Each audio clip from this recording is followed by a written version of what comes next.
I went to college on $1. In 1966, I was 5 years old, and my mother had been waiting for an opportunity. The local banks had finally decided that women could open up a checking or a savings account under their own name without the signature of a man. And that was the opportunity my mother had been waiting for. I watched as she came down the stairs, and she had a pregnant envelope stuffed with cash. She walked into the kitchen and she reached in that envelope and she pulled out a $1 bill and she put it in my hand. She looked down. "Come with me, you're going to college." "Mom, I just started kindergarten." "Like right now?" Well, my mother took that envelope, that pregnant envelope, and she put it in her handbag with the short handles.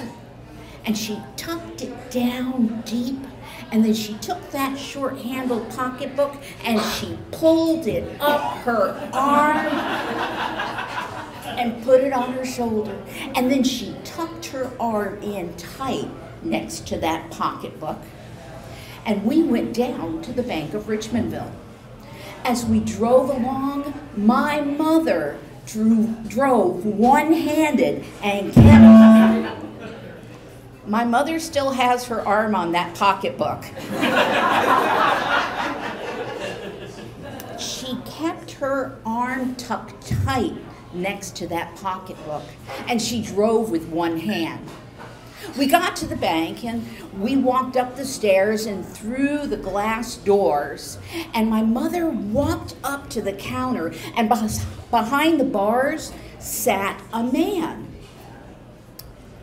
And I watched as my mother pulled that pocketbook down off her arm. She opened it up, reached down, pulled out that pregnant envelope, and the two of them sat there and counted that money back and forth until finally that man behind the bar pulled out a small book about the size of a passport, and he wrote in it. He closed it up and he passed it on to my mother. That would be her only proof that she had an account in that bank. She opened up her pocketbook again, and she took that book and she placed it down deep where that pregnant envelope had been, and she closed it one more time. And then it was my turn. I walked up to that window and I held up the $1 bill and I gave it to the man behind the bars. My mom looked down at me. "Tell him what it's for." "I'm going to college."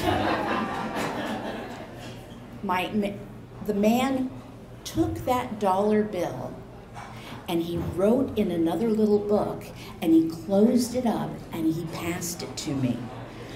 I took it in my small hands, and then my mother grabbed it from them and put it down in her pocketbook too. But the man behind the bar, oh, he pulled out a lollipop and he handed it down to me, and he said, "Interest is compounded monthly." I took off the wrapper and I put that candy on my tongue, and the taste was sweet.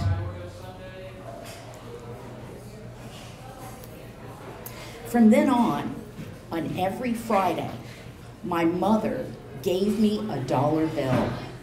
And we went down to the Bank of Richmondville and deposited that $1.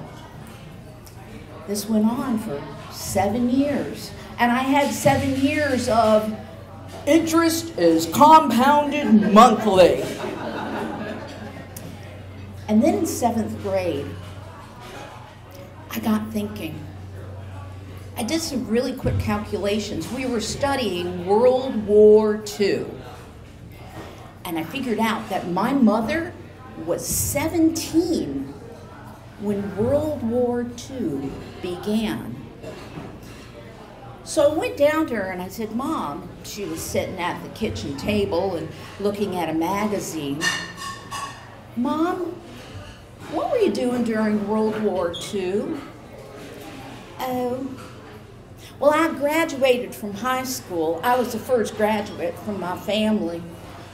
And I went out to Seattle, Washington, and I inspected B-17 bombers.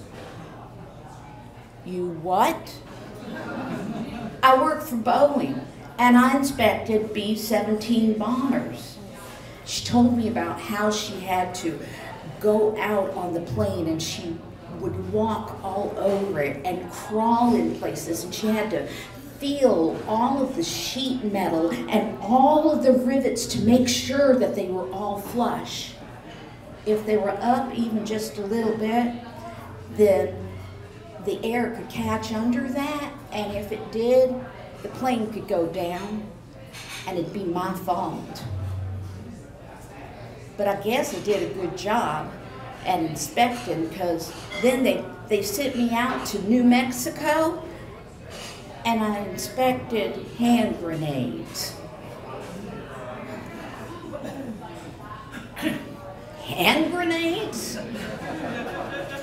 She went on to tell me that you do this by picking up a grenade at random from the belt.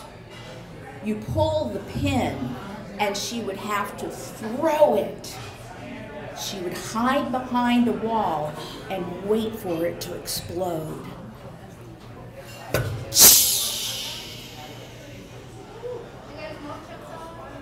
Once it did, you knew that all those grenades in that lot were good. If it didn't explode, then the lot wasn't good. PTSD was not reserved for the soldiers in the field. But honey, you don't have to worry about anything like that. No, you're not ever gonna have to do a job like that. You are going to college.